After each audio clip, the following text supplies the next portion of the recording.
While we're getting started here, I'd just like to acknowledge that this is a webinar put on from Nova Scotia, but we may have participants joining us from other provinces.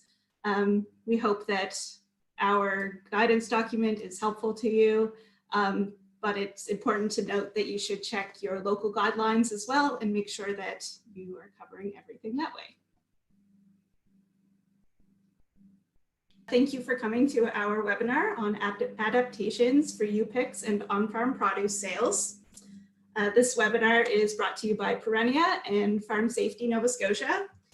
We also have members of the Nova Scotia Department of Agriculture and Horticulture Nova Scotia joining us today.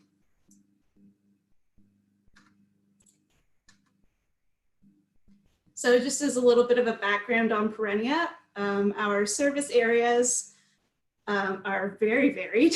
We are a multifaceted company, and this webinar is coming to you from the Agriculture Field Services Division. In field services, we offer production advice, disease and pest identification and management, help addressing emerging and critical industry issues, development of workshops and other training. We do research and help producers be environmentally and economically sustainable. Our Quality and Food Safety Division, which many of you may be familiar with, help producers and processors meet their food safety goals through training and on-site assessments. Our product development team has done some really neat things with businesses in Nova Scotia, assisting them in creating new products, fine-tuning processes, and improving shelf life and more. Perennia has also started offering some lab services. We have a plant health lab that has been working with the grape industry to do virus testing and is working on expanding into small fruit and other crops. We also have a cannabis lab in Truro that provides analytical services for that industry.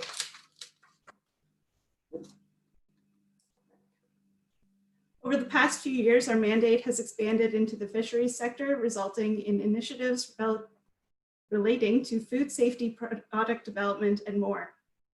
Please check out our website for more information on any of our service areas. So our main speakers today, I'm happy to introduce Lori Brookhouse from Farm Safety Nova Scotia, Elaine Grant, who is a quality and food safety specialist with Perennia, and Jen Haverstock, who is the manager of horticulture and a berry specialist with Perennia. We also have joining us Mike and Katerina from Compton's Berry Patch and PEI, who are going to speak to us later about their plans for the season. We also have representatives from NSDA and Hort Nova Scotia, as well as myself, Caitlin Condon, the acting vegetable specialist at Perennia, and Sarah Wood, who is a horticulturalist with Perennia. So the agenda for today, we're going to start off with some resources from Farm Safety Nova Scotia. Following that, we'll launch into some best practices and cleaning and disinfection with Elaine Grant. And then we will turn to Jen Haverstock for customer communications, customer flow, direct sales. And then we will turn it over to Sarah and Matt and Katerina for a little bit of what they're planning to do this year. And we'll wrap it up with a Q&A.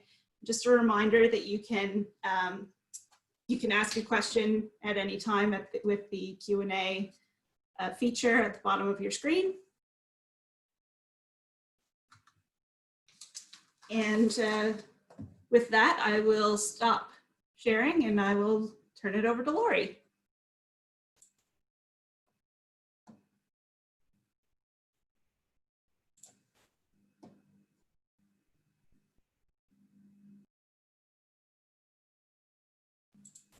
Oh, you're still muted there, Lori.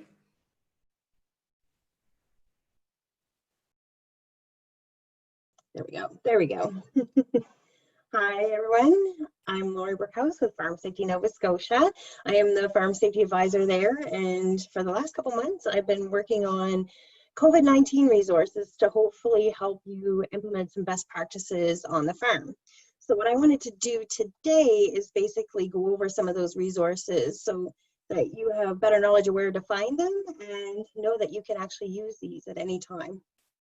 So This is our main page for Farm Safety Nova Scotia, and it's located at farmsafetyns.ca. So right on the front page, you'll see there's a link to COVID-19. And to get to our resources, you just need to click that link. And it will load. And it opens up to a page with a little bit of information at the top. And then each of our categories are broken up into pictures, so little picture icons. And so here, underneath each of the pictures, gives you a little bit of information of what is in that section as well. So first, I just want to bring to your attention that we do have, because if you don't want to click each of these boxes to see what's inside, we have a resource guide. So inside, I'm just waiting for it to load, there is an actual PDF. So it lists all the resources here on the site. But if you click the top link, it actually opens up into a PDF. So if you prefer to download it and look at it this way, hold it in your hand and view it the screen that way, it might be a little bit more user-friendly. So again, it just lists all the resources, and anything highlighted in bold is the name of that resource that you can find on the web page. So in COVID, fact sheet is just some information about the virus itself. You know about the resource guide now. Troubleshooting, this gives you a little bit of information on how to perhaps deal with if there's an outbreak on the farm, what things to consider, your different types of operation. And then also some references to visit to help you make your decision on what to do if there is an outbreak on farm. Next, we have facility hygiene. So this deals with a lot of the different things like disinfectants, cleaning and disinfecting on the farm. But one of the key things here is a personal protective equipment supplier list.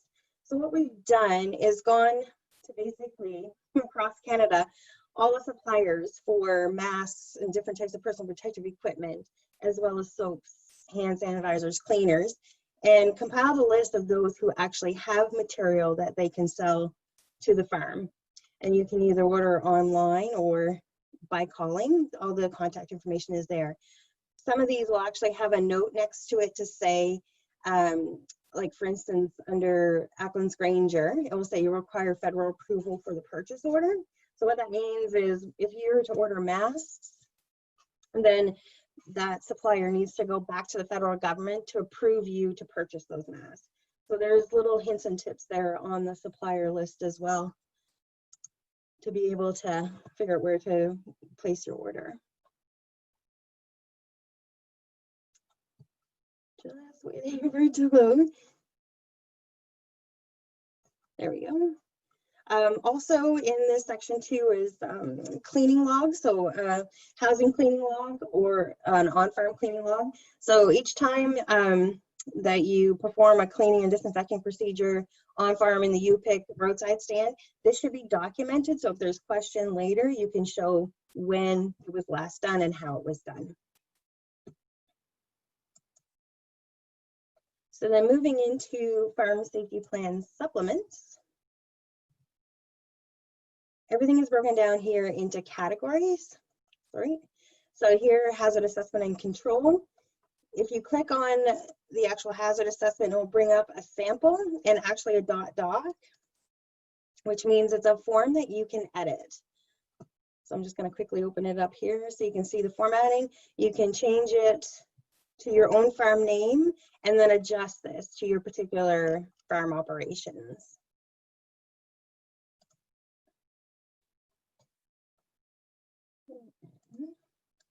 Fatigue management is in there as well. Emergency preparedness. So depending on how far you've gone along with your program, you might be ready for a pandemic policy and an emergency response plan.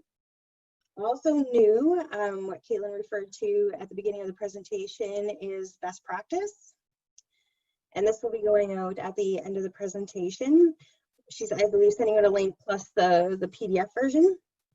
So in here, it will go through, and it has an index that's clickable as well. Just an introduction to how to use this particular resource. your hazard assessment and control.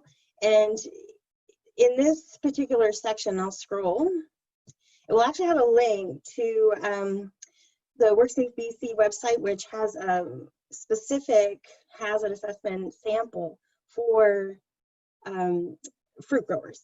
So that's a very good resource if you're looking for something a little bit more targeted to your particular operation. And then of course it goes through just specifically for UPIC and roadside stands, personal hygiene, facility hygiene, training workers, communications, parking and the customers coming on property, transportation, if there's an outbreak, and right now sample field setups for strawberries. And we're gonna evolve and update this document as we get further into the season. So anytime you see a resource like this and you can see where it says new, if we change it or update it, we'll usually post that on social media and in our e-news, but we'll also mark it as new or updated on the website. And then of course there's training resources to train your staff, information on the right to refuse work, and then if you're hiring contractors on farm, also contractor management and what to do with that population. Then if you are sick, it just goes through a quick blurb and basically references Public Health Nova Scotia and what to do if a worker is sick on the farm. Under personal hygiene, we duplicate that suppliers list. We also have a new document, the dangers of hand sanitizer. This is something we found that the hand sanitizer actually has a low flash point. So it can be a danger if on farm, it can either catch fire if it's exposed to temperatures of 21 to 24 degrees. So there's some information there for you on how to handle hand sanitizers and understanding those dangers and where to find the information for your own hand sanitizer. Also, I wanted to highlight the hand washing stations in the field. This is also a document that you can click on and open up. Oh, here we go. So here, because this may be a challenge for you, because you need to have hand washing stations strategically positioned in your operation, there's different types of hand washing stations that are available. You can get some fancy ones, but also there's quite a few resources to make your own. And so just setting up something where it has some flowing water and having soap and water on the side with disposable towels is going to do quite well. There is a link to the full PDF of these different types of hand washing stations that you see here below. So you can see from quite sophisticated to very basic. So this is a great resource to be able to build your own hand washing stations and position them where you need them on farm. Also, I've received lots of questions about masks, wearing a mask. So all that information is in here as well, including the comparison of an N95 to the KN95, which there's been lots of information. You'll find when you speak to suppliers that the KN95 is much more available than the N95s at this point. Then we also have under posters and signs. So these things you may want to adapt for your farm operations particularly. So hand washing, physical distancing, all of these are PDFs that you can click on and open up and change. So for instance, we've adapted AgSafe BC's physical distancing posters, so you can place these strategically where you need to on farm and go from there. Spanish resources. So many of the resources that we have in each of the other sections is here in Spanish, so it's broken up into their categories as well. And if I click on one, it's in Spanish, and then I no longer know what it says. So the titles are there in English for us to help with that. Transportation, this is something that's also included in the UPIC best practice for your operations specifically. But overall, if you have workers traveling from different locations for the UPIC or for actual supplier, obtaining supplies at different suppliers and coming back and forth the farm. There's some information here as well to kind of comply with our guidelines here in the province for that particular activity that we have to do on farm. So all your information is available there, including a letter that you may want to have your workers carry. So if they're not being able to maintain that physical distance in the vehicle, they're stopped, the official asks them questions, they can provide this letter to the official to let them know they're traveling for farm purposes, being an essential service. Under provincial resources, there's also a document here specifically for you. There's the release of the COVID-19 guidance for UPIC farms. So if you haven't seen this yet, this was released last week, and we have now posted it on our website. In the best practice that I've built, I've taken this particular resource and have referenced it on that best practice as well, so everything is in one location. There's a link to the Government of Nova Scotia website where all their coronavirus updates are housed each week, and as well as Nova Scotia Health Authority. This box here is one of the probably the key resources that we have, because in here is the health and safety prevention guide.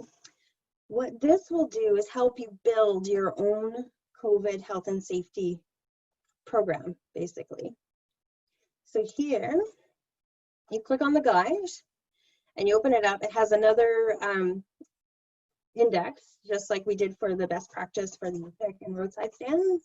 And it goes through each of those same categories and very general for any particular farm in the agricultural industry. So you may find the UPIC one and farm safety plan supplements a little bit more useful, but there may be some extra information here that you would prefer, or let somebody else know who has a different operation that they can use that as well. And lastly, we have a section on maintaining mental fitness. As you've seen in some of the other resources, mental health is key, especially during this time. So just giving you some tactics to help maintain your mental fitness while you're making all of these changes and doing all of this work to get your operations up and running. There's also the 8 domains of well-being. These are great little infographics. I'll bring one up. And you can post these on farm, share them on your websites if you have them, and in social media. It just gives little reminders on basically micro skills to maintain your mental fitness during COVID-19. So that is it. So if you have any questions, please put them in your Q&A at the bottom where Caitlin was showing us. As well as I wanted to mention, if you have any farm-specific challenges, Farm Safety Nova Scotia is offering the advisory services for free for any COVID-19 challenges. So if you have something that you want to review with me, chat about, just give me a call. My information will be available at the end of this webinar. Caitlin. Great, thank you so much, Lori. You've got tons of information there, so everybody should be able to find what they're looking for. All right, I'm going to share my screen again, and we're going to turn it over to Elaine for the next section. Hi, everybody. Welcome to my living room. No, it's funny doing this during COVID, you know. As most of the time when I see farms, I'm usually sitting around the kitchen table. So it's kind of nice to invite you guys into my home instead this time. So we're going to go over just a few best practices, and hopefully I'm seeing some of the questions come up. So I'm going to try and answer those as I go through my presentation here. Next slide, Caitlin. So we want you to continue to follow those good agricultural practices you already have in place. The whole washing your hands properly, no eating in the field, keeping hands and equipment clean. But you're going to have to change a few things that maybe increase some cleaning or change the way or what you use to clean. So, and maybe even add in some extra sanitizing steps where you're unable to get, you know, water and soap. So just take a step back and kind of, before you even have anybody in the field, and just identify those high touch surfaces and areas where 6 feet spacing would be quite difficult to maintain, and make a plan on what you're going to do to address that. So before you come up with that plan, we want to make sure that you take a look at what Farm Safety Nova Scotia has on there. They actually have a really good COVID-19 hazard assessment available that will help you walk through and identify some things maybe you hadn't thought about. Plus, if you have that documented, if you ever did need to go back, it doesn't have to be complicated. Just, you know, write something down and come up with creative ways to make sure you're protecting your customers and your employees. Next slide, Caitlin. All right, so I'm seeing a few questions come up about face masks. So they are not mandatory in Nova Scotia. They are recommended when you can't maintain that distance of 6 feet, 2 meters. The other thing you have to keep in mind, especially when we get into the heat of the summer, is wearing them might cause some people to be at risk for heat exhaustion in those extreme temperatures. And some people kind of fiddle with the masks and they're constantly touching their face. So you just have to kind of watch that. And as you're thinking about your customers coming into the field, keep in mind that not everybody is supposed to wear a mask. Small children, it's hazardous for them. Some people can't, like asthmatics, those that are autistic, people that have hearing aids or are deaf are unable to wear a lot of options for face masks, and those with sensory issues. So just remember to encourage kindness and empathy with your employees and with your customers, and keep that in mind so everybody can kind of keep everybody safe and businesses open. So if, for example, if you have employees in the field and they can't keep that 6 feet distance, they should be wearing a mask of some sort to protect them, you know, other people. The only ones that protect themselves are those N95 masks. Next slide, Caitlin. So as of today, and we should say this because the situation is evolving quite rapidly. As of today, June 22nd, 2020, COVID-19 is currently not known to be transferable through food. However, it can be transferred through those droplets on high touch surfaces. So we're thinking light switches, carts, that kind of thing, tractors. And it definitely is transferred through respiratory. So the best way to keep yourself safe is to keep that 6 foot distance at all times. All right, so yes, hard surface sanitation. So if you cannot get your hands on something like Lysol or any of the other commercial cleaners that would be approved for use in food facilities to get rid of COVID, you may have to use a household bleach solution to sanitize those high touch surfaces. Now, the key there being household bleach solution. So that's like a 5.25% unscented. If you're using Atlantic 12 on your farm, that runs about 10%. So you'd have to adjust the dilution a little bit on that. But it runs, you're supposed to mix it a teaspoon of household bleach to about a cup of potable water. And that contact time when you apply it has to be at least a minute. What you need to keep in mind is that disinfectant solutions will degrade. So remember to refresh that at least daily. Ideally, I would refresh it again at lunchtime, kind of thing. And make sure you check the expiry dates on bleach. I didn't realize that bleach expires, but I guess that's a recommendation from the province.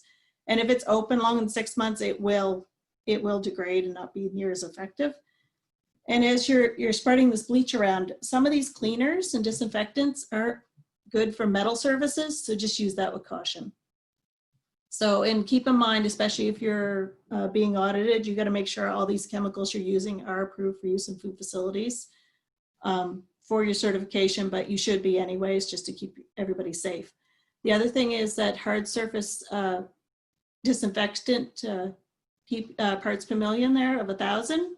It's not the same as your no rinse solutions of 200 parts per million you're used to using. So if you're using that on a food's contact surface, you're going to need to rinse that off after a minute.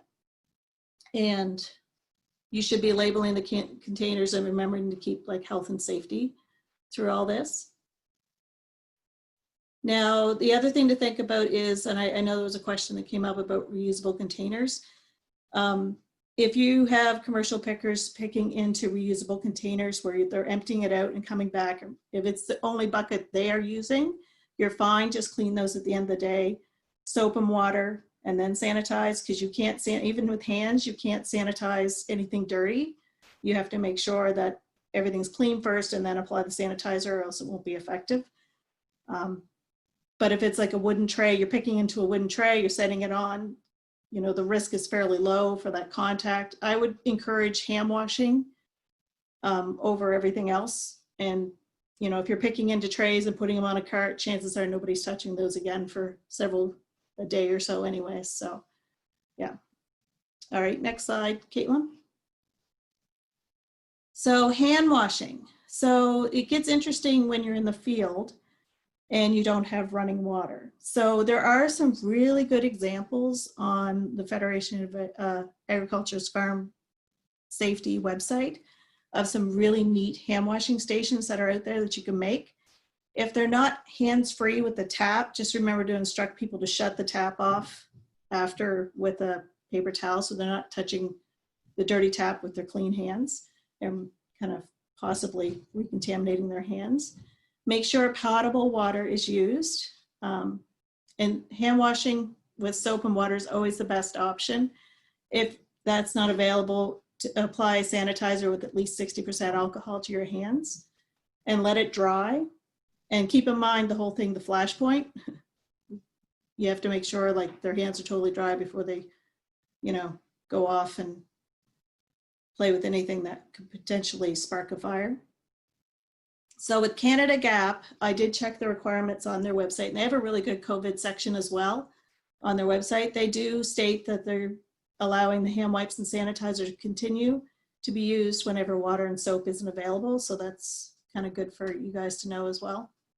So I would train your employees as well as any customers that they need to wash their hands whenever they leave the washroom, cough or sneeze, and touching anything food related. So remember to do that training again this year with your employees, but you might have to up it a little bit because hand washing frequently and sanitizing frequently they may have to do it more often whenever they're interacting with the public than they probably did before. All right, next slide there, Caitlin. All right, so this is, there's a couple links here to make sure you're using the proper disinfectant that's rated for COVID-19. So Caitlin, if you want to click on one of those links and bring it up.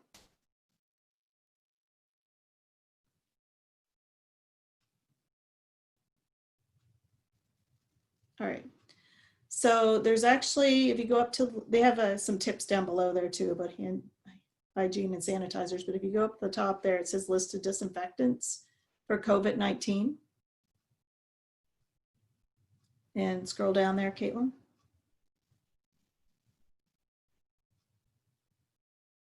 Keep scrolling. All right, so you'll see something there that says filter items. You can actually type in whatever cleaner you happen to have on hand and see if it's effective against COVID-19. So I think Clorox is on there, Caitlin, if you want to type in Clorox.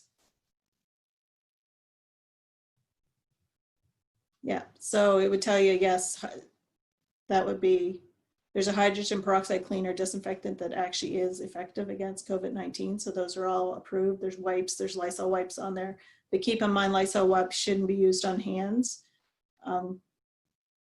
without rinsing off in between. And same with food equipment, because they're not approved for use on food equipment. And then there's another, if you want to scroll up there, Caitlin, just to look up the hand sanitizers. So there's a lot of local companies that are making hand sanitizers, but only a few have gone through the approval process. So if you type in, I I guess you can type in Barreling Tides if you want, or Raging Crow. Yeah, Raging Crow, who are located in Colchester County. Their product is registered with Health Canada for being an effective sanitizer. So some of the other local distilleries that are approved and listed on this website are Raging Crow, they're in Colchester County, Compass Distillers in Halifax, Ironworks Distillery in Lunenburg, Steinhardt in Antigonish, Barreling Tides in Port Williams, and Stillfire Distilleries down in Annapolis Royal. So if you're having a hard time finding Purell or any of the other sanitizers, these folks have some local options that you can give a try and get fairly easily. All right, I think that's it for me, Caitlin.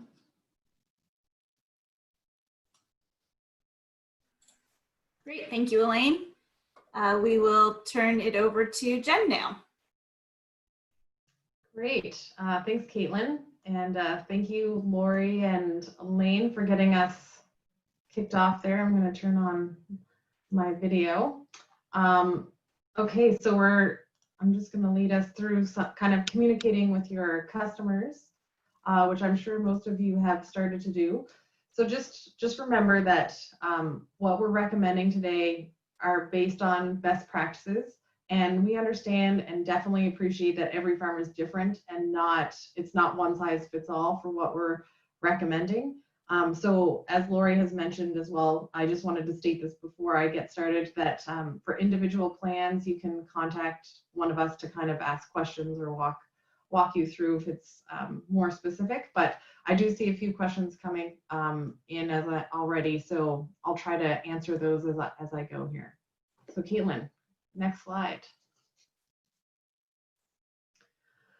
So how do you get the message out? A lot of you that I see are attending today are already doing some of this. Facebook, Instagram, your websites, making sure that before the season starts and before the first customer even sets foot on your farm, that you've had a chance to communicate with them about your plan and the expectations for the season. Make sure they know exactly what you expect when they show up on the farm so that it's not a surprise. If possible, post your guidelines beforehand. Maybe come up with a phone message so that when they call the farm, it reflects what your expectations are. I'm thinking about people driving from the city down to the valley and they show up and they needed to book a time. Then those are the type of things that you don't want to have happen. Standardized email response, auto responses that what your expectations are. Of course, good signage at your location. But one thing, as I just mentioned, may be a good idea, and I've heard of some producers doing this, is suggested pre-booking time slots, which can be a lot of effort, but again, it saves people from driving and then not being able to access the farm because it's already full with pickers. Next slide, Caitlin. So this is just an example of what one of the nursery greenhouses has already done, Lowland Gardens. Then they have a great Facebook presence and have posted actually before their season started a video and their guidelines and expectations that they expect their consumers to follow when they're on farm or are at their location. So actually we just have a little snippet of their video that Caitlin's going to share with us.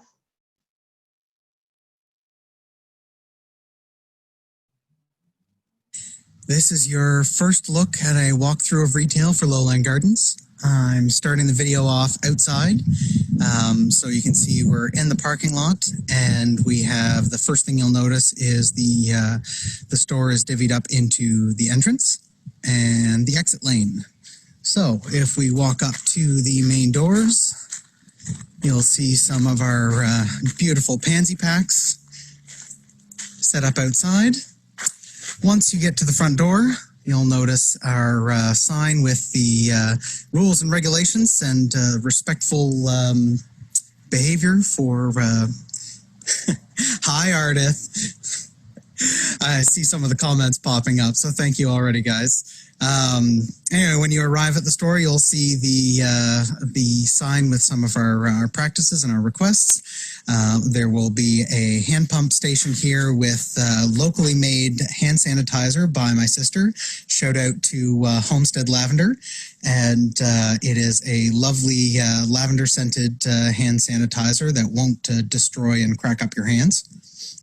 So when you walk into the store, after you've sanitized your hands, you can grab a pre-cleaned cart. And you will be instructed to follow the arrows marked on the floor. So it's going to be a little bit of a maze. You'll get to go behind the scenes, what's normally our work area. Hopefully all clearly marked. And soon we will get back into familiar territory. So now this is the view that people will be more familiar with. You can choose at this point to go left, right, or straight ahead.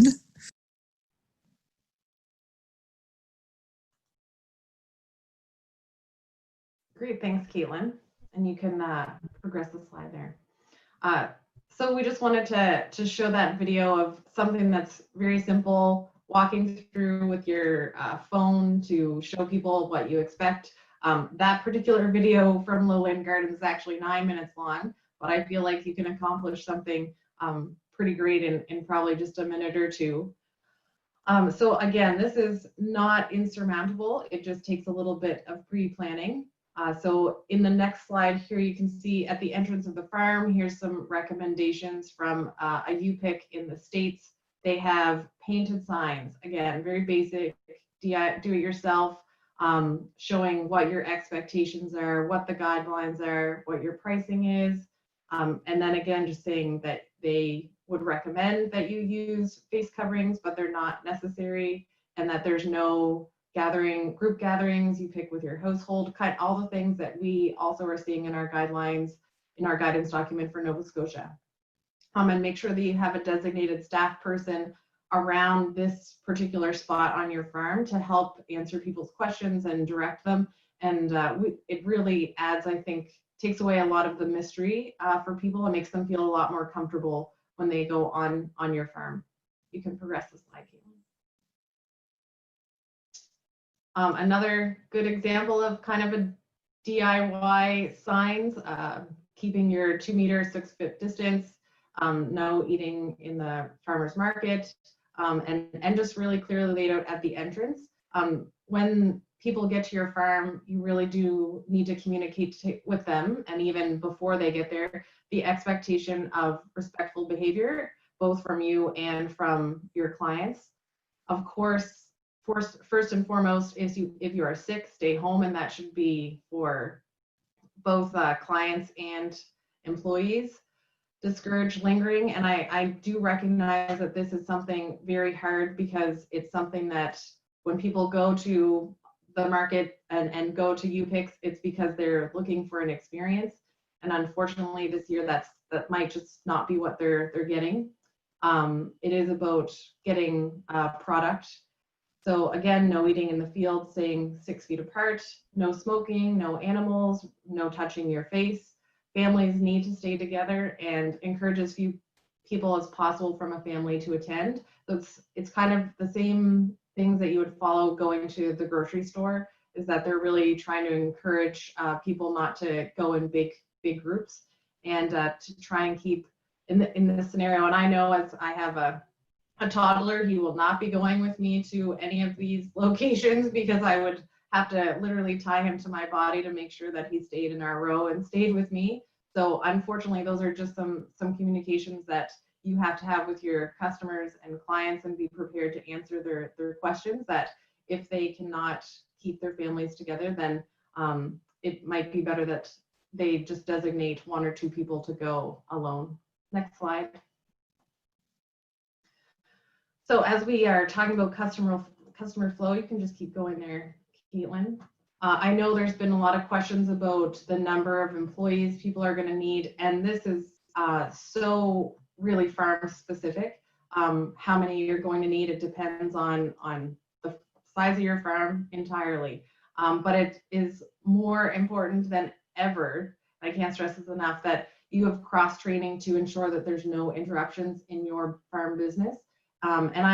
We're just saying this because truly, if someone does get sick on your farm, then and has to be off work for 2 weeks or however long, then it's important that you have people that are trained to do those particular roles and fill in.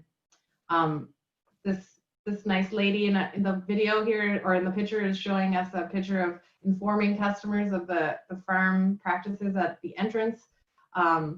And then you have to make sure that you have a sign in and sign out log at your parking lot or the farm interface where people are coming in and out. And that can be filled out by the employee as people come up, to include their phone numbers, the number of the people in their group, and their name. And then a field employee has to monitor, have someone kind of in the field, or it's recommended that someone's monitoring the physical distancing and is there to provide new containers or kind of advise people as needed when they're in the field, so that you don't have people, that your customers, running around trying to do those things. Go ahead, Caitlin.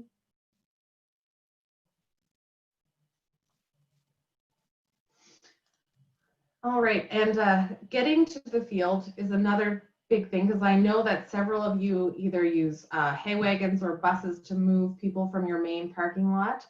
It isn't that you cannot do those things, but you do have to still maintain physical distancing. And so you may, depending on what type of vehicle you're using, limit the number of people that are going. So if it's a side-by-side, then maybe you only take the one person that's unable to make the trek to the field, and the other people walk. That it only includes one family or one group at a time. If you can maintain the 6-foot distance on wagon rides, then you could take a few different groups, but you have to make sure that you're providing hand sanitizer and sanitize the rails between the trips. But really, some of the best practices is just to determine and figure out and pre-establish a designated parking area that has signage, and encourage people to walk from the parking lot to the field, so that you don't have to go through this extra step of transporting them and figuring out how to make sure that all your surfaces have been cleaned. And then maybe just having another accessible parking area closer to the field if your primary one is at too far of a distance.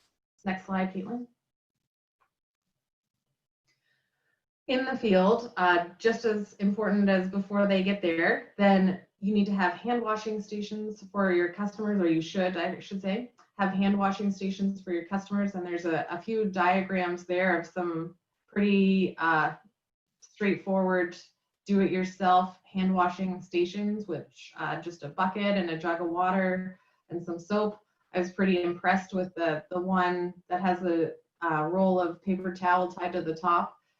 So I put the link there because it is really very straightforward. Again, groups have to stay together and make sure that these signs are posted when people get into the fields.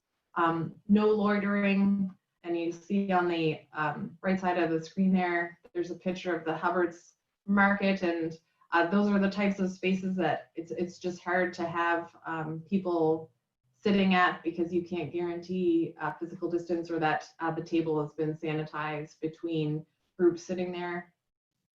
When they're entering the field, then provide customers with a flag or a marker, so that when they get to are done in their designated picking area, you have a way of making sure that the next group that goes in goes beyond that point, or knows where they can start and stop. And the next customer will start picking from that flag, and then the flags stay in the field until the end of the day. And at the end of the day, you can remove the flags from the field and sanitize them for reuse. Now, the easiest thing to do, because it's not easy to sanitize flags, is to actually have a few different sets of flags on the go. And so if you actually put the flags aside for a period of time, and maybe, I believe, Elaine, you'd quoted at one point, maybe three days, then that was the rotation that the flags needed to go back into the field again. Next slide. So probably the most important thing you can do is pre-planning. And so I just have a few diagrams here that were actually developed by Cornell University of different field layouts.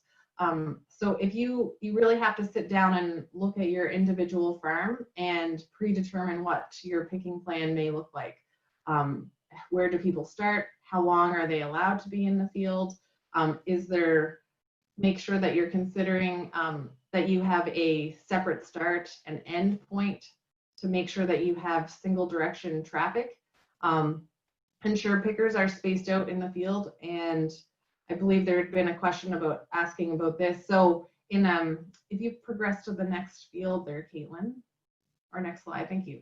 Then in this particular one is kind of meant to be a common looking strawberry field.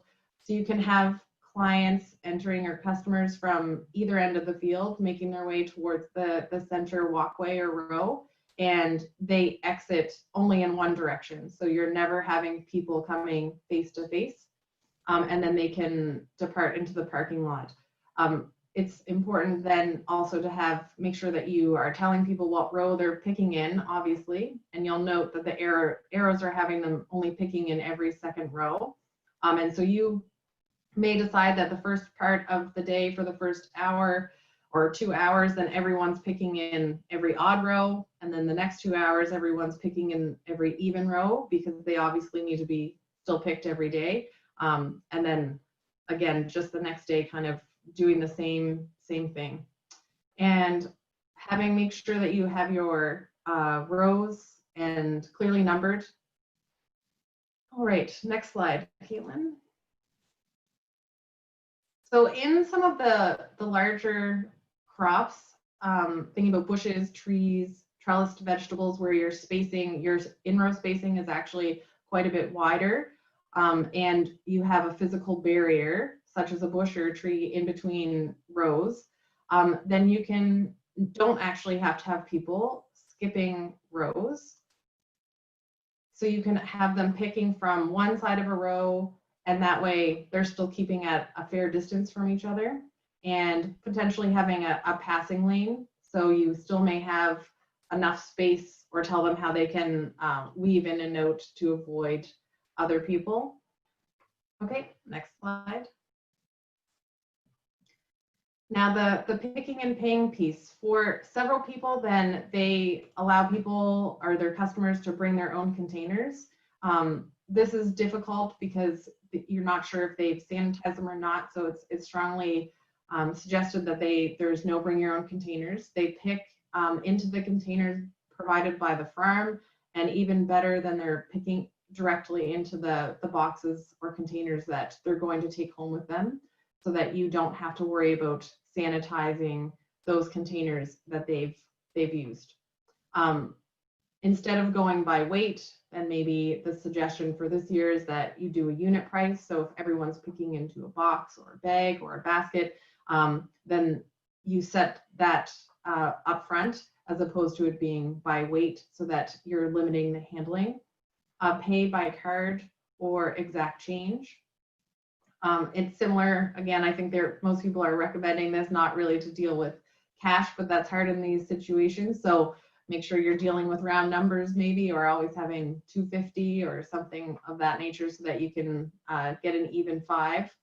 And if necessary, designate one employee to weigh produce and another to process the payment, and then just make sure that they're washing or sanitizing their hands between transactions. Next slide. So alternative ways to sell if you're not picking, and maybe it's that this year you decided pick is not for you because it's too complicated, or that you would prefer to not have people on your farm. Some options, obviously farmers markets, and for people who do not usually sell through the provincial farmers markets, then there is a Facebook group called Market Vendor Connect, which allows you to post when you have product, and farmers markets can actually ask if, or post that they're seeking product. So that's one way to market. Provide custom picking for farm pickup. So someone would call and put an order in with you for 2 flats, and you tell them a time, and then they would just come and pick it up. You can also do just farm stands. So just decide that you're only going to do your roadside stand this year. look at your local CSAs and see if they have room or are interested in taking your product. Food hubs, Cape Breton has a food hub. There's a Station Food Hub, which does processing, just based outside of Windsor. And maybe just determine if you can do online sales. And this is just for those of you who haven't seen it already, then Perennia has actually launched a pilot program that can assist registered farms or food and beverage companies in getting into or enhancing their online presence for direct to consumer sales. And the pilot project program is for Nova Scotia based agriculture businesses who want to quickly, and this is meant to help people this season, conveniently and get a professional website created with their product listings and do e-commerce features and add an online store. So the program will cover 6 months of service with Local Line, which is the development program. And from the date that you sign on, and it's completed, you have to sign on before March 1st, 2021. So there is still time. And for more information, then you can check out our website there. Okay, next slide, Caitlin. So if you have decided to go the farm stand route or in-person pickups, then this nice diagram is of a fish truck in Truro where they have people lined up, and I think they have marks on the ground there. So it can be pretty as simple as something like this. You could have your own farm stand but you have to ensure if you have someone staffing it that you have PPE for your staff and ensure that both your customers and your employees are able to properly social distance. If they're not, similar to the grocery store, then you should have barriers up or look at having barriers. Hand sanitizer for your customers and staff if they are going into your building, and markings for 6-foot distances at the cash. Again, the sign and communication with your customers is really the biggest thing that you can do to help them understand what your expectations are of them when they're in your store or on your farm. And then posting the number of customers allowed at one time. And I'm sure that we've all been in locations since this has started where they have a sign on the door that says a maximum of 3 customers. I think it was Lowland Gardens, and I've seen this a few other places, that stores are actually putting out a designated number of carts, so they may only have 5 carts or baskets, and that's how many customers are allowed in the store at that time. So there's a lot of examples out there already.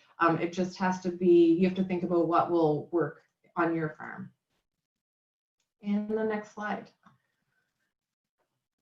As I'd mentioned earlier, and it's when you're doing the UPIC, it's the same with your farm stands to encourage exact change, debit, credit transactions, e-transfers, even if you're comfortable doing that.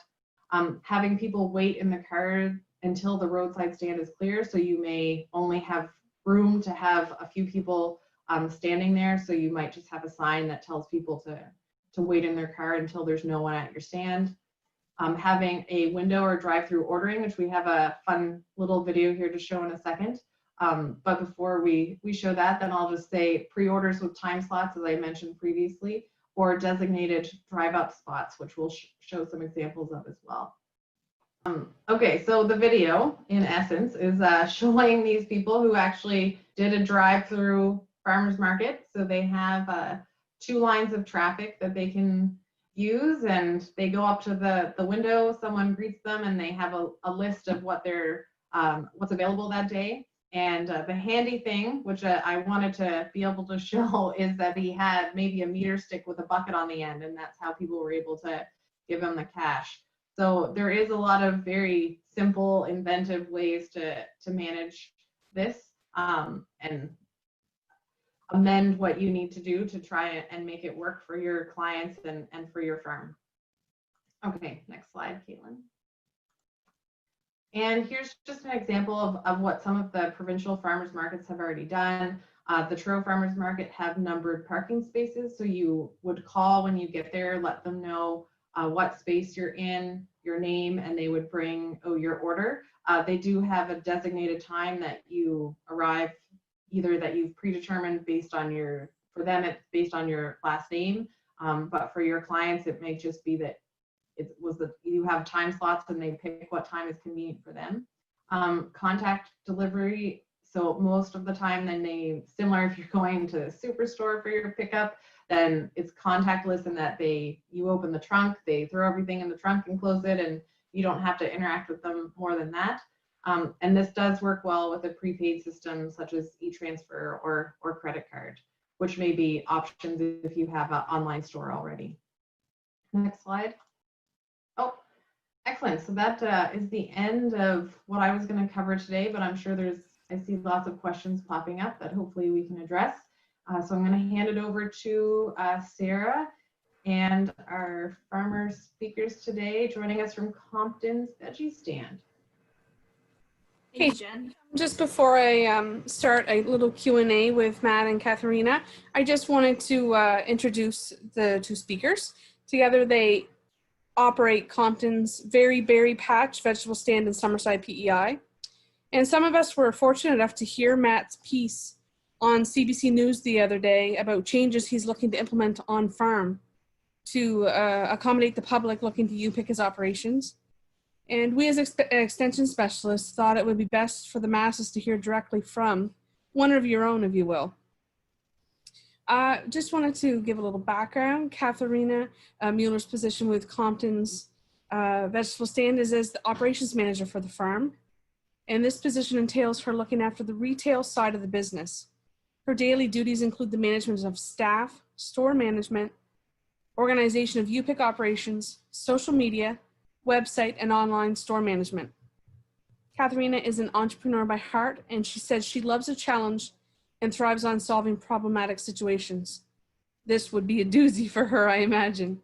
20 years ago, she would never imagine living on a farm, and this experience has been life-changing. And as for Matt, who's born and raised on his farm in Summerside, took over the farming operations in 2012 and purchased the farm from his parents in 2015. Compton's Vegetable Stand, as it's known, has been a staple in the community since 1957. The farm started growing strawberries in approximately 2005, and they have about 20 acres of strawberries in production that supplies their own retail store and about 20 wholesale customers. They are also the only U-pick farm in Summerside, opening their farm to the public every season. They also own a U-pick only field in a neighboring community to help meet the mass demand for U-pick in that area. And I just want to welcome you both to our webinar. Nice to have you. Thank you very much for being here today and being available to our producers here in Nova Scotia, Matt and Katharina. When do you foresee your strawberry U-pick opening, Matt? We're typically about 2 weeks behind Nova Scotia. So if you guys are starting kind of the end of June, we're typically 2 weeks after that. So our primary goal with our strawberry farm is our picked product. That's our biggest demand. Yes. And as our fields get overabundance with strawberries, we will open our U-pick then. So it's usually about the middle of July when we're in full operation with the U-pick. Okay. Just wondering if you might share with us the measures that you've already started to plan for, or just some of the brainstorming between the two of you that you've come up with for your operation. I'm going to switch that one over to Katharina because that's her. Fair enough. Yeah. I was actually really impressed with your guys' presentation because I've been sitting here going, oh my God, how am I going to make this work without like a network of people to kind of brainstorm with? So myself, I've gone on multiple American websites. I found a lot of information there, like those diagrams from the university that you showed in your presentation. So that was kind of helpful for me. So basically I've gone ahead and I've ordered a lot of signage because I feel that that is going to be the best way for us to communicate with our customers coming into the field, because you can't repeat the dialogue to every single customer. You just have to make sure that they're reading the information that you've posted, because it would take forever for, you know, each customer to, for you to communicate that verbally with each customer. So I've gone ahead and like for us, we're only going to be able to have like 30 different groups in the field at a time. And so I've ordered numbers like 1 through 30 to mark the rows that will be available for the people who book appointments through an online booking calendar, which I just created. I haven't sent the links live yet, but those will go live when we have an exact date that we're going to start. So it's a free calendar through Google that you can set events through. And then you just kind of create how many people are allowed to book. So we're doing 30 at a time, and they can book an hour spots per family. I've also have our COVID-19 guidelines. So we have two separate signs. We have our UPIC rules, and then we have COVID guideline rules. And then I've also ordered like social distancing signs, like obviously enter and exit only signs, so people know where to enter and where to exit. Also a lot of no smoking signs. We just had issues with that last year. So that's something Yes. that I definitely want to make sure that people realize that you can't smoke in our fields. At one point we didn't think we were going to be able to open. So, you know, for us having the go ahead that we're going to be able to have people in our fields this year has been fantastic. But I made the executive decision probably a week ago that we wouldn't be allowing people to bring their own dishes into the fields this year, just because we don't know if they're sanitizing them at home or not. So we've just kind of put together the package that our customers will receive when they check in. So we'll have someone checking each individual reservation in at the bottom of the field. It'll be clearly marked where they park. Basically, then there'll be another employee to show them to their row, but we will give them the products to pick in. They can use that product for the whole duration of that hour. They can get that weighed. We'll mark down. Katharina, Yeah. what can you provide for us what you're using to pick in? What Sure. are you choosing? We're just, I don't know if you can see it, but it's Yeah. like a crate. It's waxed. Have the individual boxes inside. Love it. Okay. it's just the actual, and every strawberry grower that's watching this now, they're going to realize it's just the 8-quart flats and the wooden quart boxes. And we're charging $3 for this product, because it's, you know, if we get there's definitely an associated cost, as everyone knows, towards these products. And you know, we're absorbing enough of the cost of all the signage and things like that, and extra staff. So we think it's very key that we do charge for this product. We're charging it basically at our cost. I don't think we're making any money on it. It's just it's one thing that we think is pretty essential for this. You just highlighted something else there. I know I cut you off, Katharina. You were on a good. I was on a roll. It's all good. I'm just curious for those listening as well. What have you guys taken into consideration for increasing your staff? Like from last year to this year, how many more are you going to be having on board? That's a really good question. So I've been playing different scenarios out in my mind. Like we can operate our U-Picks generally with like 3 staff on a normal day. Opening day is always busier, so I'd have probably 10. But I'm looking at having at least 10 people per day to manage our U-Picks here, for at least for the first 2 weeks. I mean, I'm gonna have to evaluate it every day, every week. So it's something that's going to be continuous, I guess. But right now I'm starting out with 10 people. I think a lot of that depends on how well people follow the rules, Yeah. and on how many staff we need. And we've made it very clear throughout this is that, you know, we're obliged to do our part to make this work. And I think I said that in my interview also. But there's also the public's responsibility to play by the rules, and you know, we can only do so much. We can only provide so much, and it's up to the public to you know, to do their part also. So that's a big thing to this also. Awesome. Yep, I agree. So you've talked about extra things, the signage you've brought on board. I'm just curious, hand washing and or sanitizer. What do you plan on using on your operation? I think we're just going to put a big mixture in the sprayer and spray everyone off. That's the farmer response. I think there's quite a few farmers here that probably go for that for you and agree. Well, you know, we got to maximize efficiency here and use the cooking we have on the farm. No, it's we have some ideas, and Katharina will go into that more. I've purchased a great deal of hand sanitizer that will be offered to our customers. They'll be encouraged to bring their own as well. So if they have their own, they can use that. Obviously, they don't have to use ours. Here on PEI, we don't have, I don't think you seem to have a lot more detail on what's expected of you. I think we have to present this to the province. There's no actual guidelines for us.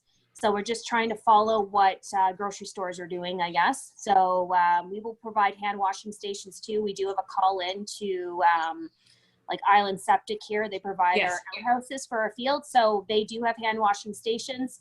So affordability, if we can afford to put those in, we will. But I do like the other information that you provided about making our own. That might actually happen too. So, but my plan before today was just to go with renting some hand washing stations and offering that, just like Sobeys does that here, and all the other big grocery stores do as well. Right on. What would you say has been your biggest obstacle or challenge going into this season with COVID? Is it a plan? Is it something planning structurally? What is it? If we're talking UPIC, it's to, you know, because these IDs, these changes may change tomorrow, depending on restrictions, and you know, we're still we're over a month away here yet before we're doing this, and you know, what is concrete in plan today and concrete in stone, what we're going to do today, may change for tomorrow. So it's hard to, like, pardon me? It's about being adaptable. Adaptable, yeah. And as far as our COVID rule signs, we just discussed today that we're not going to print those off from the sign maker until probably a couple of days before this all starts, because we don't know what's going to be tomorrow, let alone a month, you know, down the road. If we don't talk the whole operations, it's staffing, and we do hire temporary foreign workers here. They're scheduled to arrive on the 20th of June and isolate for their 14 days, but we're having trouble with all of our guys that aren't here yet to get work visas. So that's a big concern, where I lose sleep at night is with that, and hoping that these guys are going to be able to get what they need in Mexico. So yeah. Yeah, that's huge. Workforce is huge. Yeah, it is. It doesn't. You have nothing unless you have workforce. You can have we can have our 20 acres of strawberries, and all the demand and all the people that want them. But unless we have the workforce behind it, it's you may as well have 2 acres. I was going to say, if the UPIC, if for some reason, I think everyone here is hoping that people will come. You know, you open the UPIC and they will come. What's your plan if the UPIC numbers aren't what you expect them to be? I guess you have that backup. Hopefully we'll have that backup workforce to do like a fresh pick or fresh market pick. Oh, the first week that we open our fields, we don't open them to the public. We sell strictly just from our market stand to the public. Okay. And we've never had a situation in the past where we can't pick them fast enough, because we are the only provider basically on the west end of the island. Like, everybody comes here for their berries. I don't think, like, the amount of messages that I've been getting through social media, because I've been very active on social media, I don't feel that we're not going to have the people coming for UPIC. Our biggest concern is getting them to listen to the guidelines. That's my biggest concern, is people following the rules, because it's outdoors, that they don't, what those rules might apply to them being outside versus inside. Yes. I happened to notice a question that was asked from behind the scenes, and I'm just going to flip it to you guys too, just to hear from, you know, boots on the ground people. What about customers with reduced mobility wanting to come to your UPIC operation? Our fields, like in our fields, you can drive pretty much right up to the row, the way that Matt has sectioned them off. So for people with mobility issues, obviously we're gonna take each situation and deal with it individually. But the type of service that we would normally give, like just putting them in our gate or something and taking them, like, that's something that we will communicate to. Like, if you're having mobility issues, it might, you know, like, it might not be something that you're going to be able to do this year. Like, you might have to really think about asking someone else, or just purchasing them ahead of time, or from our market stand, right? Like, there's different options, but picking might not be an option for people with mobility issues this year. Excellent. I have a last question here for you two. What has been your best idea generated for the UPIC during this COVID season of change and innovation? Like, what's something that you can say that, you know, is probably been your best idea that's come upon you? I think if this works out, I think our online booking, I think is, We didn't even talk about that yet. yeah, and I guess we haven't really talked about our online booking, but Yeah, with- feel free, please share. yeah, like we basically we're only allowing right now to manage our numbers in our field. You have to book online. You have to use the online app to do this. And I think if this works out, I think long term this is something that we're never going to move away from. We'll be able to increase our numbers, but the rush that we get with us being, strawberries is one commodity in Prince Edward Island that there's not enough of, and we need more growers. And it's great that we can sell all our product, but it leaves a big stress on our shoulders for the first opening week because it is so busy, because we get so many people wanting to pick. I think if this online tool and this online booking works well, that we can be able to say we have room for 50 people. You book a spot online, you show up at the field at 8 o'clock when your time is, and everyone gets a row, everyone gets a time to pick. And it'll help us staff better. Yeah, it'll help us manage. We know what's coming in. We know what we have, product for, and we can move on from there. So I think that's our biggest asset. What is going to work for us. So, Katharina, you guys mentioned that was a free Google product? Yep. Can you share that? Because that is a question being asked here over and over again. What is that? Okay. Yeah, I'll spell it out for you guys. CALENDLY.com. It's events. It's through Google. So you just basically create a profile, and it's very easy to set up. So we have 2 fields, like Matt mentioned in his bio. So I have basically 2 events, one for each field. You click on it, you create like the event name. I don't know if you can see my screen. They can't really see it. Probably not. No. So you create the event name, and then you just put in your description, your location, like I've put a lot of detail in there, what our rules and everything are. It creates a link, and then your max people that you want in the field at a time, how long the session is for, and then basically it notifies me and it notifies the customer. And if the customer wants to cancel, then they just cancel their appointment, and then it opens it up for somebody else to come. Okay, so one last time, can you spell that for us again? Just slow it down, and we'll have it typed out here. CALENDLY.com. So it starts with a C, like candy. Yeah. So Calend with an LY. Okay, we got it. Perfect. Awesome. That's a great share. It's really simple to use. Whenever we first started this out, Said the farmer. Yeah, she sent me a link to it. I'm like, oh, what's this? And I followed it, and I booked a spot in the tractor while I was planting corn, I think, that day. And it's simple to use. It doesn't ask the end user for a whole lot of information, which I think is really great. We're not asking for email addresses. We're not asking for personal information. All we need is your name, your phone number, and what time you're wanting to book. And that's the beauty of this. It's not complicated, because I think, when I say what our best asset about this is, it's also our worst asset in a way too, for our senior population that isn't as tech friendly. Mm-hmm. Let's be honest, COVID-19 is a very tech savvy virus, whereas the fact that if you're technologically a technological person where you can use a smartphone and you can use Facebook and Twitter and Instagram and all those social media apps, you can survive a heck of a lot better with COVID-19 than a senior that doesn't even know how to use a smartphone. And we have a very huge senior following. I mean, what our seniors now are the people that built our business back whenever we first started this business, and we have a responsibility to be able to cater to them people too.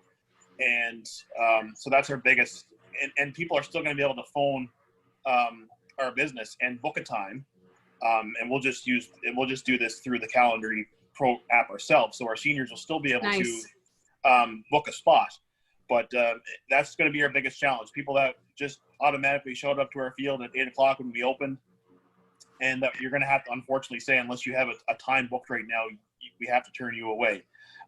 So Matt, that was a question that was just asked. What will you do about your older customers that don't use the internet? So you will be answering the phones, and you will personally input and give them a picking time. So also I've limited it to 30 and 20 depending on field, but I've also allowed myself room for the people that come without appointments. So the senior population, I've kind of like allowed for that to happen, that we'd still have room for them. But when they come to the field, tell them next time they want to come, they just basically will have to call us first and book a time, and we'll let them know what time they can come. So I'm hearing a whole lot of flexibility, and you guys are understanding that these people have helped you build your business. So a little bit of empathy, a little bit of kindness is going to go a long way. I agree. Yeah, and it's there's no, like we said, there's no book on this. I can't go to the library at the farm here and pull out the how to deal with COVID-19, and that's with all of us right now. We're learning day by day, hour by hour, how this goes. Yep. And what we do on our first day, I can guarantee that it's going to be different on our last day, because it's a lot of, there's going to be changes no matter what. The season of change. Yeah. Another question here for you guys. I have someone asking, not a strawberry producer, so they're wondering who's the supplier for those corrugated boxes, or the flat boxes that you just showed?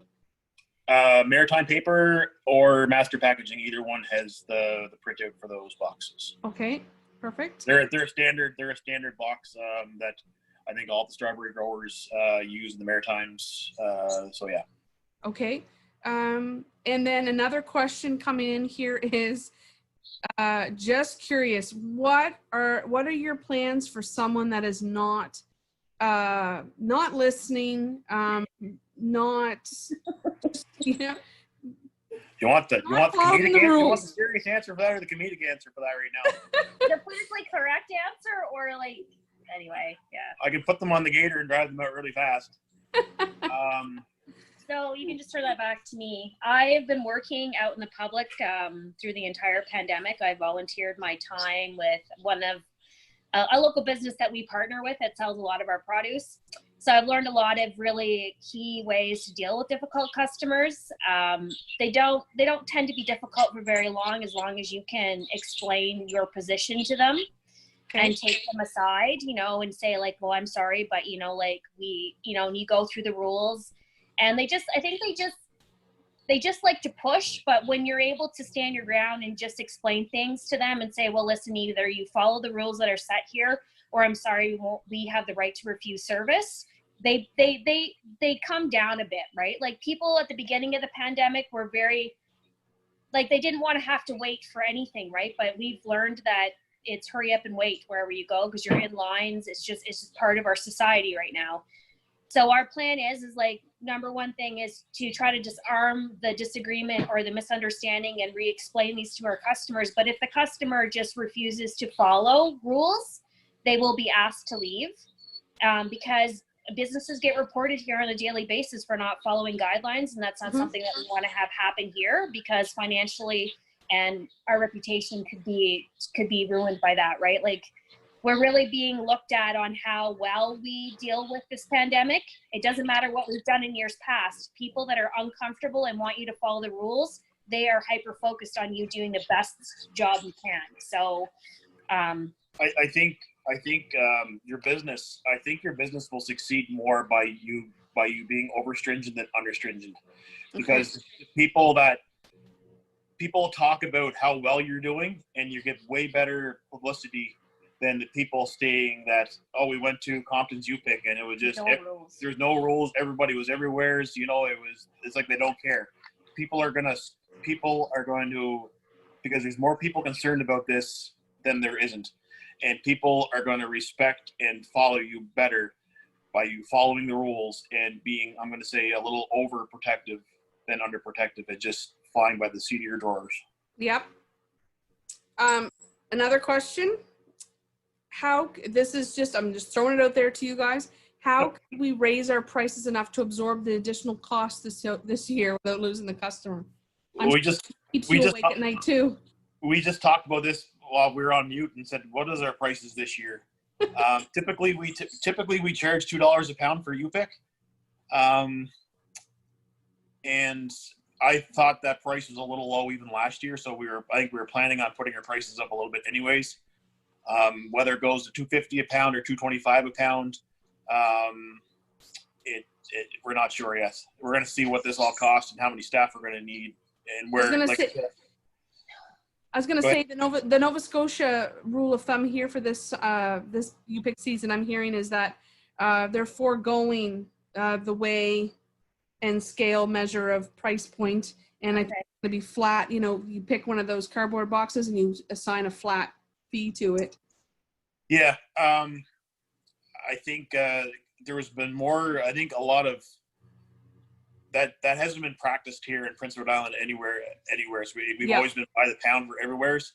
I know in Ontario and Quebec and I think in Nova Scotia, anywhere else but PEI, there's a lot of places where they have a standardized dish and you pay so much for that dish, whether you put 2 berries in it or round it up, pat it down, and smash it. And so that's, I think we can control by using our dishes that we provide. I think we can eliminate a lot of people around the scale house and where we pay, and I think we can still do it fairly well and safe by doing it this way. And we'll make sure that before, like a good 10 days before our UPIC opens, that we will communicate our price this season and just explain to our customers that, you know, basically that there's a cost to doing business. And this year we've had to increase our staff. And I mean, there's a lot of things that have happened, but people are paying more everywhere that they're going. There's going to be people that will forego and not get strawberries. But I think the general population, well, I know for a fact I've raised my prices online in our online store, and I have thousands of dollars of pre-orders in strawberries, and people are not worried about the price so far. Mm-hmm. So okay, I seen strawberries at a market somewhere in Nova Scotia. There's actually some Nova Scotia strawberries around right now, and I've seen $7 a quart. So if we charge $5.50 for all season long for a quart of strawberries, if only you could grow those strawberries faster. Hey, Matt. That's right. You know, last year we were $5 a quart for strawberries all season long. Yeah. And I think we discussed $5.50 this year, just with everything going on and the cost and you know, if they want them, they got to pay for them. Not, it's, you know, I still don't think they're gonna go unbought. because they'll go to Sobeys and not realize they're buying strawberries from our farm, and they'll pay more. I mean, the store's going to pay us what the customer would pay us at our stand. Yes. So if they want to go to the store and purchase them, they're still realistically getting them from us. We have a niche market here on the island, and this year people will, like, they've already contacted us making sure that they're going to be buying their product from us. I don't think we'll have an issue moving our product this year. I don't know how that is for other farmers in other provinces, but for us this year, we're feeling pretty confident as long as we get our workers that we'll be able to supply the product to the customer. I'm going to fire off one last question to you folks. I can't tell you how much we appreciate you guys sharing your insights and your personal 2 cents worth on this, because this is all new to everyone. Absolutely. Again, maybe I missed it, but I'm just curious. Do the bulk of the people make it into your field via their own vehicles, or do you do the hay wagon bus as well? No, they get to drive there. They Okay. can bring their own vehicle. So that's a bonus for us. We don't have to transport anybody to our fields. It's drive in and drive out. Yeah, Okay. our fields are right off the main road. We don't have to travel down laneways to get to our fields.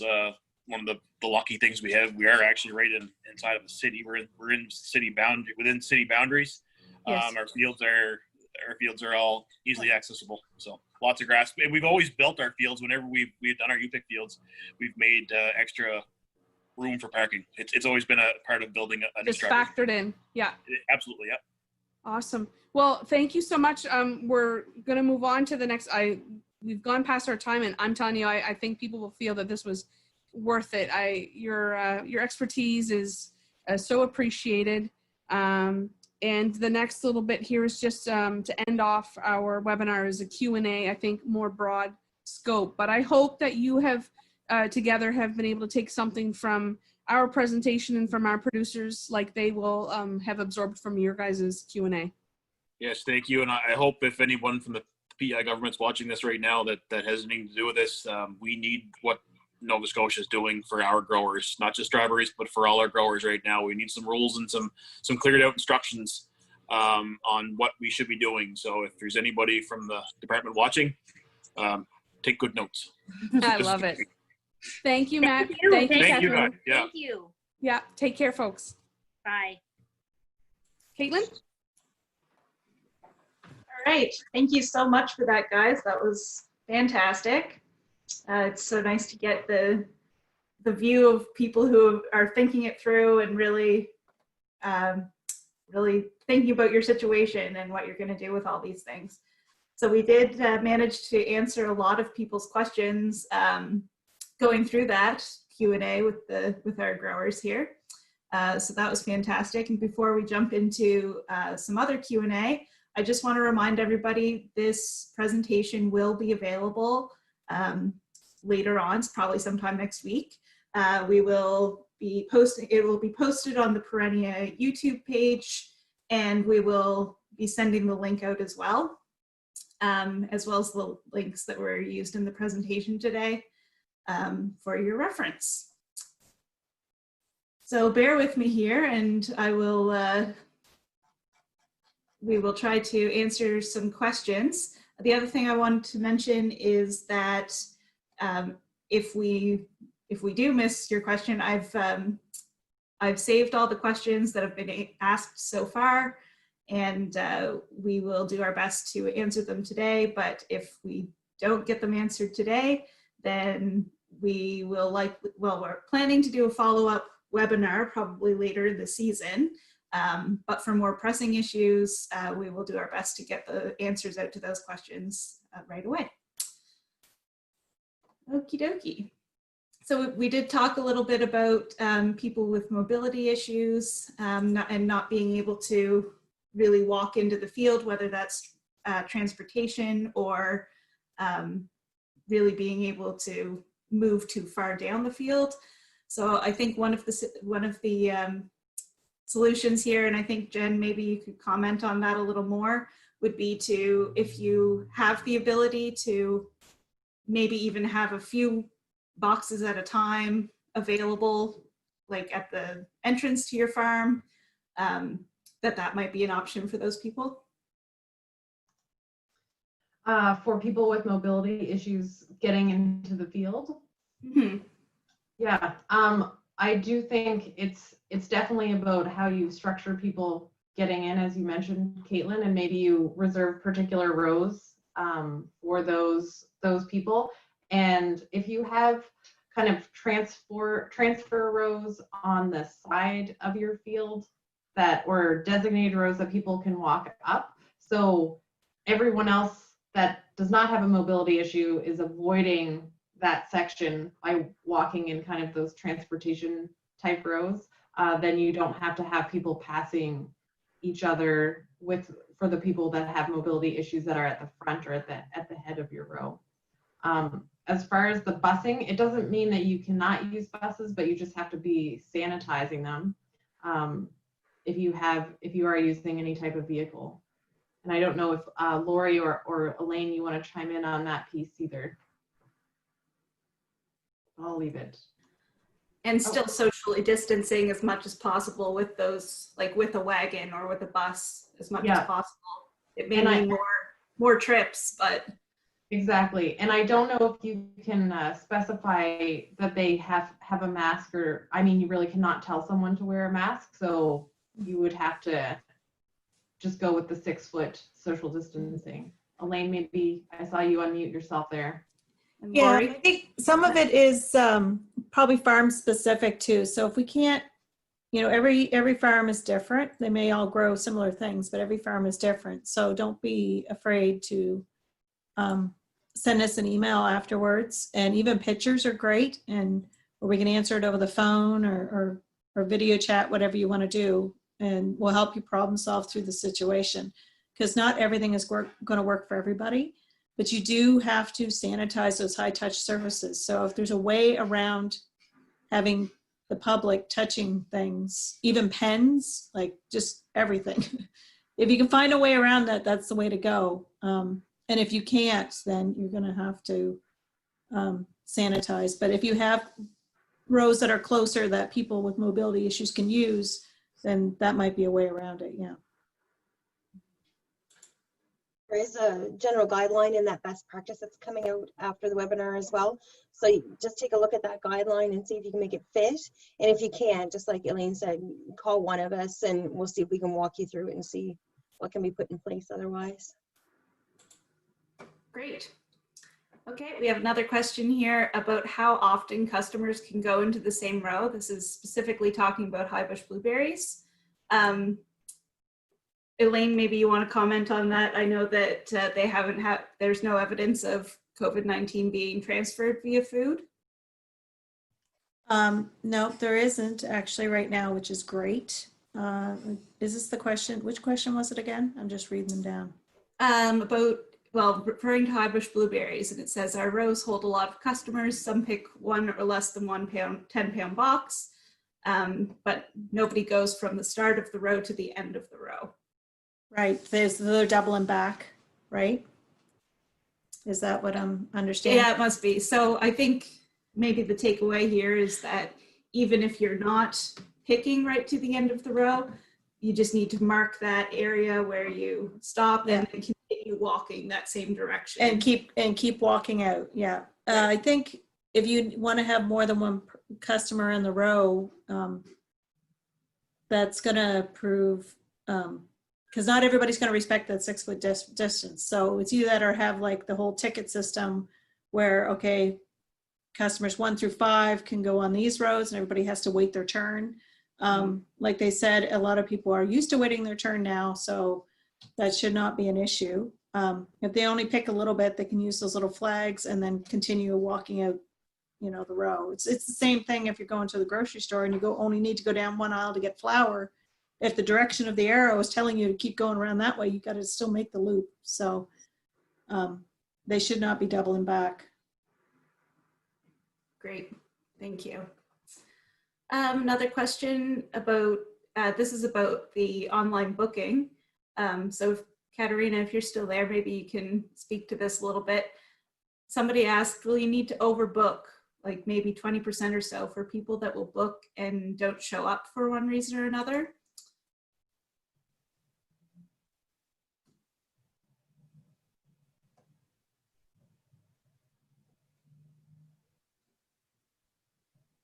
Look, tried to unmute yourself, Katerina, but your mic is not working still. Oh, there we go. Oh, there we go.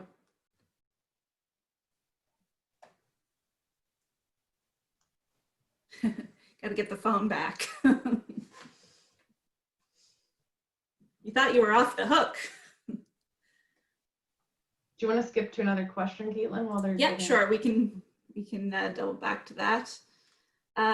We have some comments that people are still going to be weighing their berries.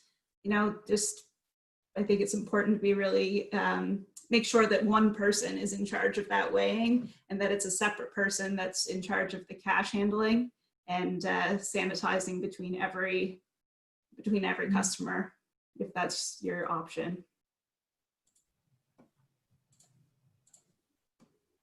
All right, let's see here. It looks like they're typing us back. Yeah. Okay.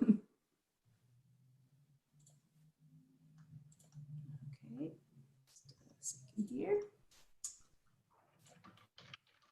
Bear with me, folks. There's a question, will commercial strawberry pickers be required to wear gloves, or is it okay if they wash hands as well?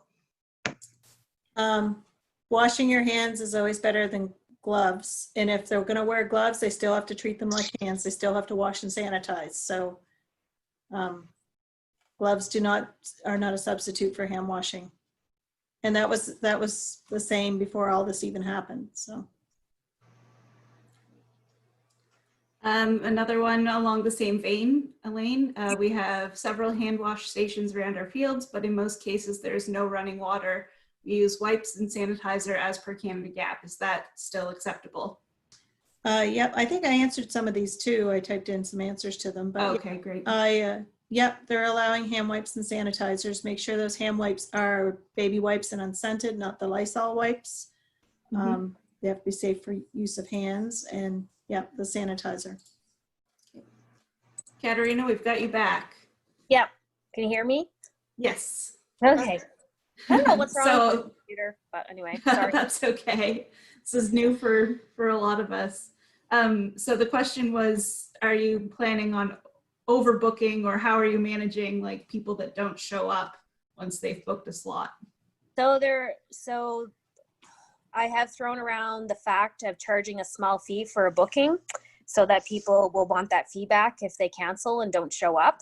It's something you can add through the free online booking. You can actually charge for a spot and then somehow compensate the customer when they get to the field, whether, that money just goes towards what they pick or whatnot. So I have thought about that.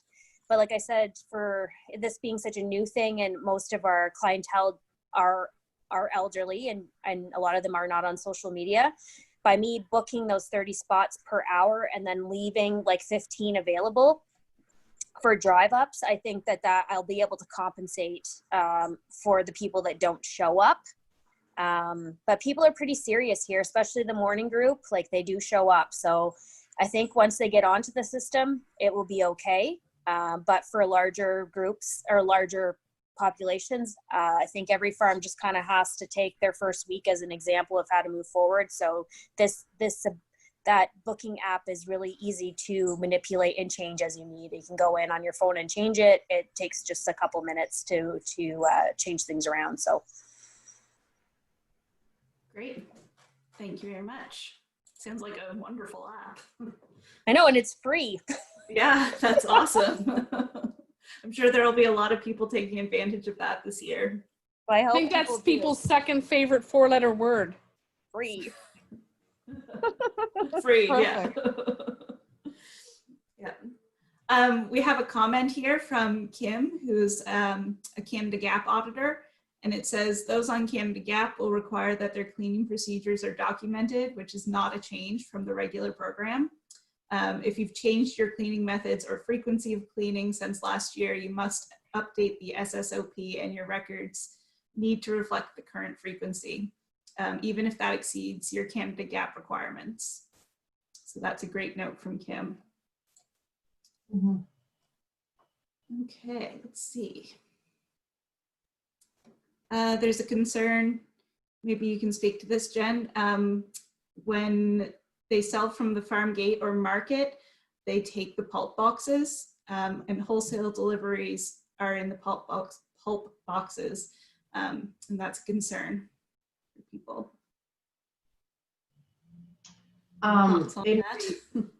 In reusing them, I guess I don't quite. Or maybe it's a supply issue, like you're going to have more supply, I guess. If people aren't able to bring their own picking containers, you're going to have more supply.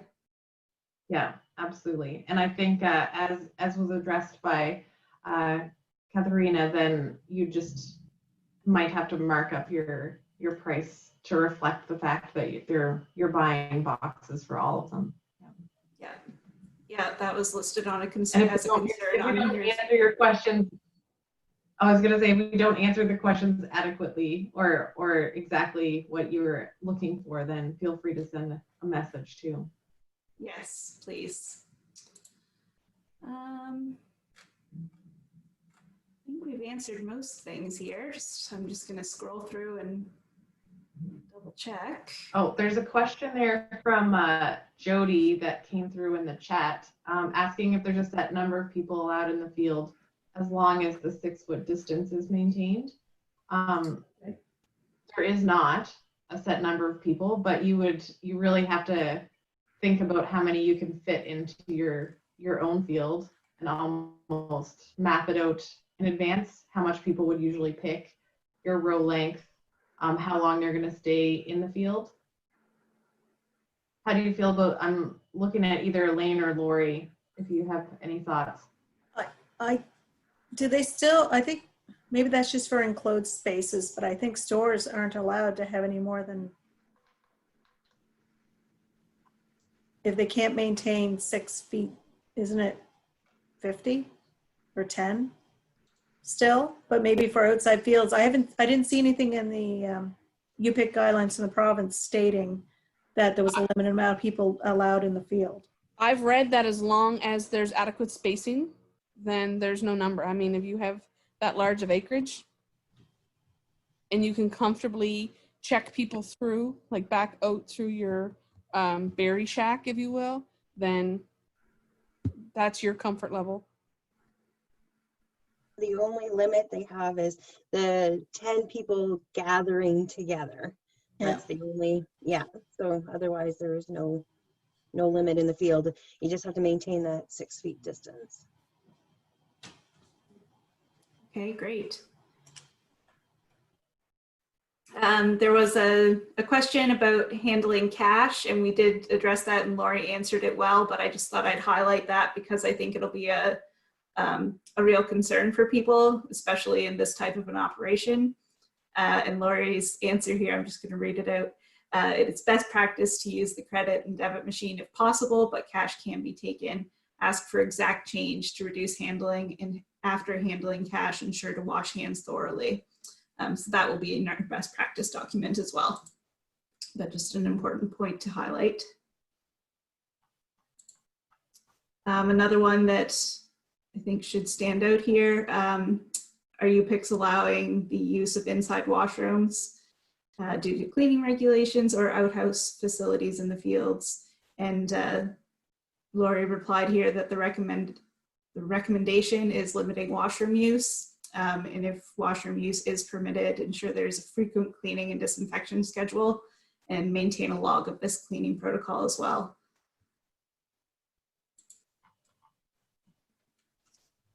Let's see here.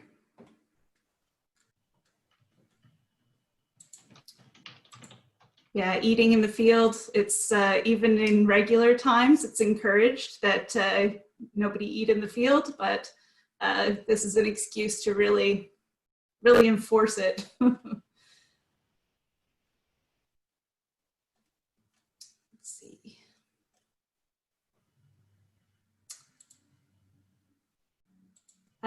Is the rotation for anything 3 days? So that we were talking about flags specifically with that. So that would be plastic flags, but Elaine, maybe you can comment on other materials.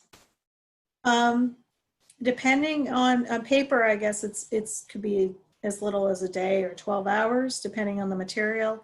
Plastic, I think they say 2 days. Metal is 3. I think just throw them in a pile and leave them for a couple days, and then you can put them back in rotation. You can sanitize them, but I don't know if anybody really wants to soak a bunch of flags in sanitizer. And I mean, flags are pretty cheap, you know, and you don't have to use flags. I mean, you can use whatever you want. You can use a rock that's painted or whatever to mark a spot, and somebody has to go gather up the rocks. It's, you know, or a board or wood, and, you know. Yeah. So just think what about wooden picking trays? So wooden picking trays that are wood you can't sanitize and clean anyways. But if you're a commercial picker putting them into wooden boxes, into wooden trays, they're going to get put in, you know, on a cart and away anyways. If you're going to, you can spray them with sanitizer, but then you got to let them dry because you don't want them to mold. And I like the cardboard flat where they touched it, they just take it and go, you know. Yeah, and Lori noted here that cardboard is 24 hours. Yeah, I think it's 12 to 24, I think. 12 to 24, yeah. Okay. So that's definitely. I'd have to look that up. I mean, that's definitely, if that's one of the questions, we could definitely put that in the FAQ. Yeah. And get it. That's all, that information is constantly changing. I mean, the chances of it being, you know, through touch services is probably less than people being close together. I get worried more of the people that aren't 6 feet apart, or people that show up and have been working up on a different province and come across and decide to pick. I mean, you don't want anybody from another province that hasn't self-isolated either. So that's something we didn't talk about, but that's still a rule in the province. So if you come from away, you got to self-isolate for 14 days and not be out and about. So Yeah, that's just something to think about. Yeah. Okay. I think we've covered most things. As I said, if I've missed any questions, I'll make sure that we've noted them down. And feel free to contact us. I'll share my screen again. I've got some contact information for us. So yeah, this is where you can find some more great information specifically related to COVID-19. The Federation of Agriculture and Farm Safety Nova Scotia have tons of information. There's information from the department and as well as how Perennia is working during COVID-19. You can also find our contact information on our website if you have specific questions that you'd like to ask us. I know Lori's available. Elaine is happy to take emails about these issues, as it's definitely a different time for everyone. And visit the Horticulture Nova Scotia website for information from there. I think that's all we have, guys. Does anybody else have anything to add just to wrap up? No? Well, thank you all so much for coming. Thank you, Lori and Marlene and the people that we had from the department, as well as Katerina and Matt. Thank you, Elaine. Thank you, Jen and Sarah. And we hope this was helpful for everyone. So hope you all have a great day and a successful UPIC and farm stand season. Thanks.